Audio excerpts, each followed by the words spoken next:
పైగా కలియుగంలో పుట్టడం మనం అదృష్టం. పాపాత్ములు అనుకోకండి. భాగవతంలో వ్యాసుడు చెబుతాడు, ఆయన స్నానం చేస్తూ గంగా నదిలో స్నానం చేసి బయటకు వచ్చాట. నీటిలోనే నిలబడి సంధ్యావందనం చేసుకుంటూ కన్నీళ్లు కారుస్తున్నట్ట వ్యాసుడు.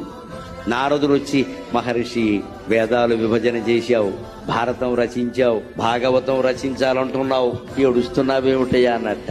ద్వాపరయుగంలో పుట్టాను, దురదృష్టవంతుణ్ణి, కలియుగంలో పుడితే బాగుండేది. అదేమిటి అలా మాట్లాడుతున్నావు, కలియుగం అంటే పాపం అంటే? లేదయ్యా, కృతయుగంలో తపస్సు చేస్తే కానీ మోక్షం లేదు, త్రేతాయుగంలో యజ్ఞం చేస్తే కానీ మోక్షం లేదు, ద్వాపర యుగంలో దానం చేస్తే గాని మోక్షం లేదు. కేవలం భగవన్నామస్మరణతో మోక్షం పొందగలిగే అదృష్టం కలికాలంలో పుట్టిన మనకి. మనని కాపాడగలిగేది భగవన్నామం ఒకటేనమ్మా, వేరే ఏమీ లేదు ఇక్కడ, వేరే ఏమీ లేదు. పైగా